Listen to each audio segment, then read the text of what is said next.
Everybody, my name is Chloe Spencer, and I am the author behind the newly released Haunting Melody, which is a YA sapphic paranormal romance / mystery, which focuses on a disgraced teenage ghost hunter who has to team up with a musically talented ghost in order to solve a murder mystery in their small island town called Murkmore. So I have been invited by Tiny Ghost to come on here and just read the first chapter or so to y'all. Technically, I will be reading the prologue today. There are some content warnings to go over for this chapter, such as like strong language. There is some gore, there is some blood, and some other disturbing imagery. So if any of those things bother you, they apparently don't bother my little friend Coconut here. I would say this is not the book for you, but we'll go ahead and we will dive right into it here. And so Ileone plunged into the abyss marked by death, her hands outstretched until she could pluck the blue souls of her ancestors from it. Once that was done, she cast them into the beyond, where they were saved, and will watch over her forever. Verse 3, the Ballad of Ileone, the Thistle-feared Tombs. Prologue, 3 kisses for good luck. Forehead, nose, and lips. It's a ritual I've shared with Bryn since our 6th coffee shop date 2 years ago, and I'm all the more grateful for it because tonight is my first sacred hunt, so I need all the luck I can get. She holds me ever so briefly before stepping back and letting me put on my gear. Dad upgraded my cap can before tonight, and the silver hose attachment has been polished to the point of perfection, my reflection visible on its surface. The pockets of my cargo pants are stuffed with bags of freshly blessed salt.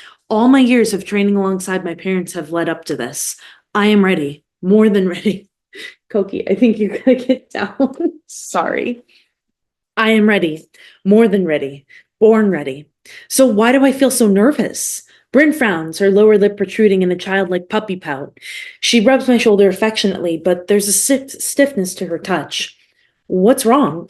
I don't know. Her brow furrows. Don't psych yourself out, Melody. You've got this. It's one little ghost. You've bagged them on your own before. Yeah, but that was different. When I was accompanying my parents on a mission, they were there to help if anything went awry. They were always one floor above me or one hallway over. Tonight, I'm entering this giant Victorian mansion surrounded by foreboding, jagged trees to capture a ghost entirely on my own. Such are the rules of the first hunt as it's written in the Thistle-feared Tombs, the sacred text of our people. Bryn lucked out on her first hunt. The apostle's mission for her was to track down a little ghost girl living in an abandoned carnival on the other side of Harbor's Edge, a city about a half-hour away from Mountain Ridge. She even figured out how to turn on the carousel and go for a ride while waiting for the will-o-wisp to appear. With how wretched this place looks, I'll be lucky if I don't fall through the floor. The foundation is so lopsided the house seems to quake in the August breeze. Many of the roof tiles are missing, and in their place are clumps of visible spores, an unfortunate side effect of too much ectoplasm in a poorly insulated environment.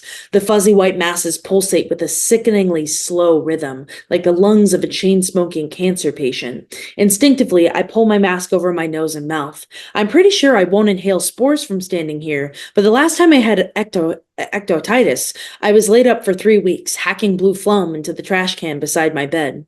Melody, Bryn nudges my shoulder a little too aggressively. She nods in the direction of my parents and our family's apostle, Simon Wallace, who have gathered at the base of the rickety porch steps. I glance overhead at the crescent moon hanging high in the sky, glowing a radiant amber even through the cover of clouds obscuring it. It is time. We walk over to the others and Mom squeezes me a little too hard, forcing all the air from my lungs. Dad smiles at me and tousles my russet brown hair before giving me a kiss on the head. They're all joyful, except for Simon. For as long as I've known this man, which has basically been since birth, he hasn't liked to smile. Dark expression, dark hair, dark energy. He clears his throat as if such a display of affection is offensive to him. With watchful blue eyes, he pinches his fingers together, touches them to his tongue, gross, and uses them to flip to the proper page in the tombs. As Simon begins to recite the incantation, my mother rubs my cheeks and forehead with sea salt salve for good luck. The grisly goop seeps into my pores, and I can already feel tomorrow's breakout erupting underneath the surface of my skin. But again, if it'll help me out, I'll take it. Spirits in sanctity, spirits of the beyond, and spirits ancestral, heed our prayer. Melody Myere, whisperer and kind, shall begin our first sacred hunt, and on this most precious night, we ask that the 3 bodies watch over her. In the light of the moon, listening to the slow rumble of Simon's voice as he recites his prayer from the scripture, my heartbeat quickens. Not even the smiling faces of my girlfriend or my parents can comfort me. What is wrong with me? I've done this before. I bagged my first ghost when I was 10 years old. It's burned into the surface of my memory like a Polaroid. Boy in a yellow rain jacket in the heart of the Canopy Woods in the western wildlands, his gray paper-thin skin melting into the open receptacle of the roaring host. Melody. I jerk my head up, my gaze focusing on Simon's unfriendly face. The tomb is closed, folded tightly across his chest in the same way a young girl would protect her diary from prying eyes. It would be comical if this wasn't supposed to be so serious. I try to nod my head slowly, like I've been listening this whole time and appreciating the recitation, but Mom knows better. She touches my sticky forehead. What's wrong? Are you feverish? She turns to Dad, the pace of her voice quickening as her anxiety climbs. Honey, she's hot. I don't think she feels well. I brush Mom's hand from my forehead. I wish that Bryn would say something, but she regards me with this bizarrely icy look, her pupils mere pinpricks, her jaw clenched like she's chewing a tough stick of jerky. What, is she disappointed with me? Why? I haven't failed yet. No, I won't fail. I'm fine, Mom. A lie. Well, just can't believe that it's actually happening. Well, that's true. I felt like my first sacred hunt was never going to happen. When you've known about it from the age of 5 but can't do it until your 16th birthday, I mean, the anticipation builds and builds and builds. No wonder I feel fit to burst. I'm fine. I double-check the placement of my mask on my face, flick my cap can on and off to test the battery, and drum my fingers against my chest to quiet my pounding heart. Underneath my button-up shirt, my tactical chainmail vest, crafted from the finest of blessed silver, bears no gaps, tears, or imperfections. And why would it? It's brand new, bought special for me, special for today. Honey, Dad asks, his smile kind but his voice stiff. He's getting freaked out the longer I stand here. So am I. He nods in the direction of the house, encouraging me to go inside and start the ritual. I hope my eyes are smiling. I'm all set. I walk up the steps of the ramshackle house, each one creaking underneath my weight as I go. Once on the porch landing. I take a deep breath, then wrench open the door. It creaks loudly, the hinges threatening to snap off the rotten wood frame, but miraculously stays intact as I maneuver inside. I squeeze my eyes shut as the door closes behind me, and when I open them, I'm greeted by tarnished wood floorboards, weathered wallpaper roses, and a crystal chandelier with a missing light bulb. Although extravagant, the light fixture is grimy and sad, like an engagement ring that fell down a drain pipe.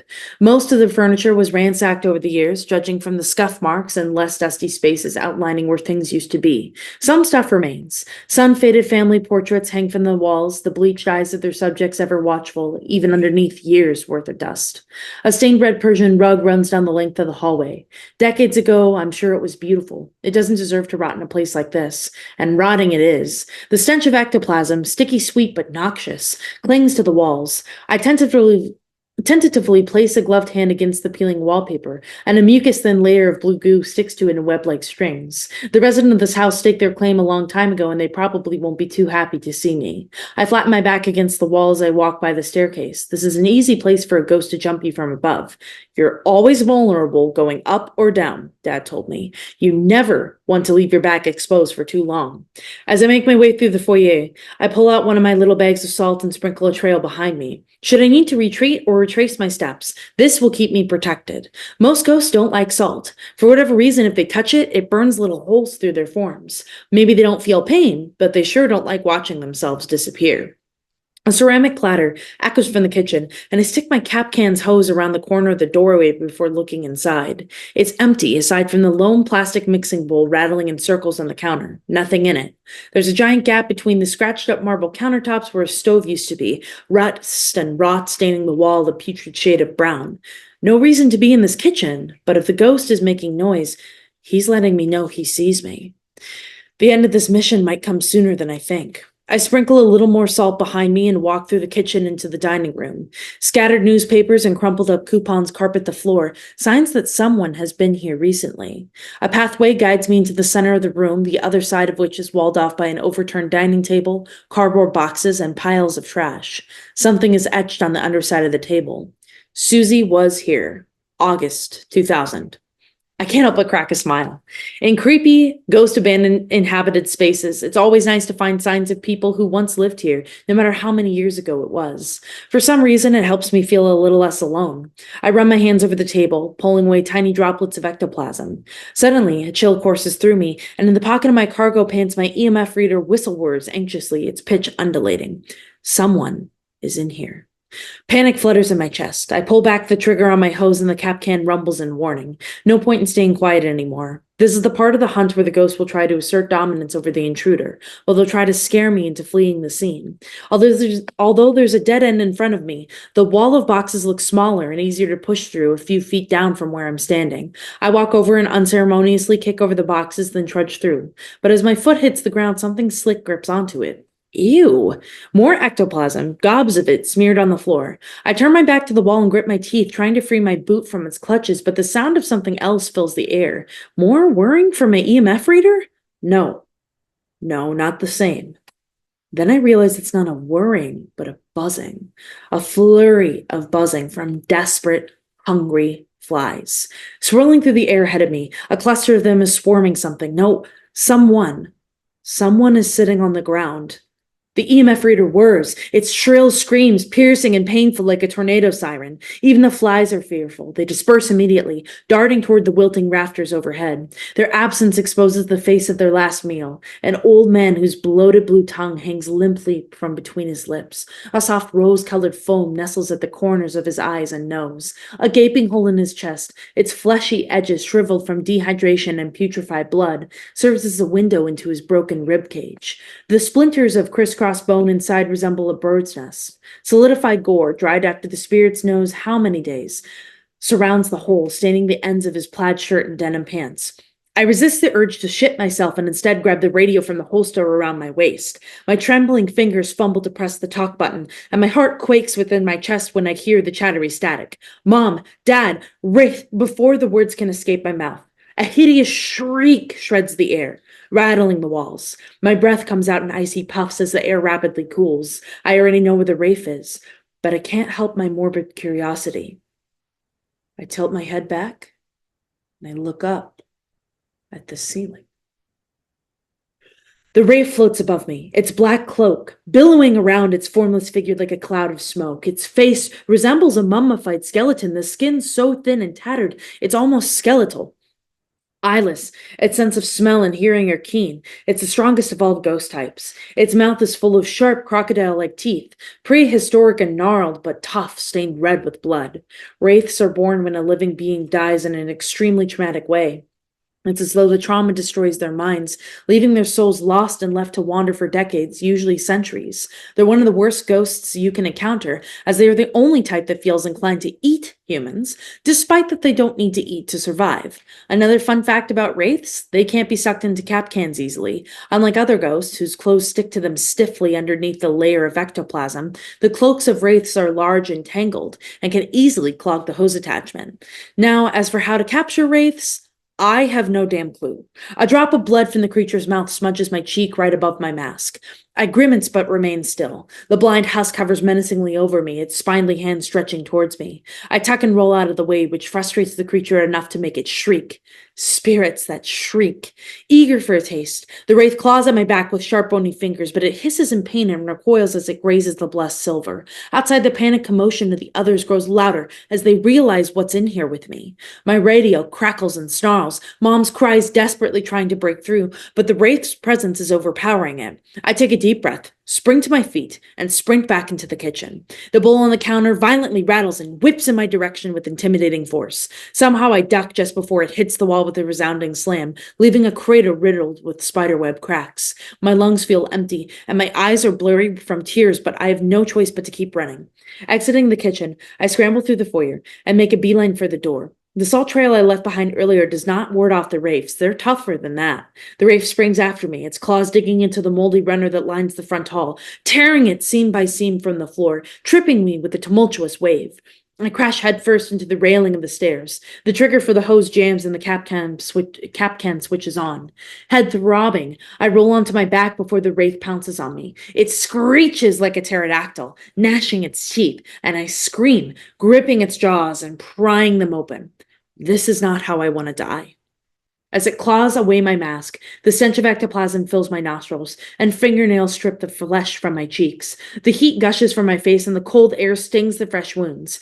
For a brief moment, the wraith recoils at the sting of the salt salve, then it goes back in for the kill. The tattered ends of its cloak wrap around the lower half of my body like a python, paper thin, but constrictive nonetheless. Over its screams, the cap can sucks away, high-pitched and shrill. This thing won't hold it, but it's the only shot I've got. I keep one hand fixed on its bottom jaw and use all the muscles in my arm to keep it at bay. With the other hand, I reach for the hose and jam it into the wraith's head. It screeches, twisting away from me, its sharp claws trying to tear into the hose, but unable to shred the reinforced carbon fibers. Breathless, I stagger to my feet, but I'm woozy and my vision is whirling before I can make it 3 steps closer to the door.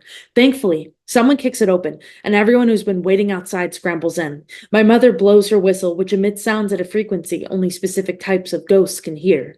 The wraith stops screaming, but keeps snapping as Dad raises the phantom prod high above its head. He brings it down on the creature's skull, and as the weapon cracks against it, purple sparks fly. The creature collapses to the ground in a heap and deflates, the spirit leaving its shell for good. Mom takes her own vac hose and gobbles up the cursed little soul, a blue orb wriggling desperately in midair. It swirls and bounces through the silver-lined tunnel with a loud wet shoop, then finally enters the canister.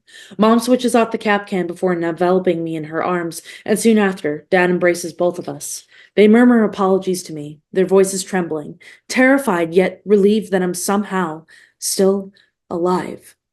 Dad removes a claw from his pants pocket and ties it around the lower half of my face, but I can feel myself bleeding through it mere moments after it's secured. Dad squishes his hands against my cheeks to try to stop the bleeding and tells Mom to call for an ambulance. In the corner by the entrance, 2 people watch us, aghast. The first, Simon, doesn't surprise me. His standard expression is one of displeasure. His nose is always pinched up about one thing or another. But the second, Bryn, cuts me just as deeply as the wraith's claws. Okay, so that was the prologue to Haunting Melody. Haunting Melody is out now. It is available wherever books are sold. So you can go ahead and check out Tiny Ghost's website. They will have links as to where you can buy it from if you have a preferred bookseller. It is available in this paperback format. It's also available in an ebook format. And we also have this gorgeous hardcover format if you prefer a hardcover copy. So thanks so much for taking the time to listen to the prologue of Haunting Melody with me today, and I hope you have a wonderful rest of your day. Stay spooky, friends.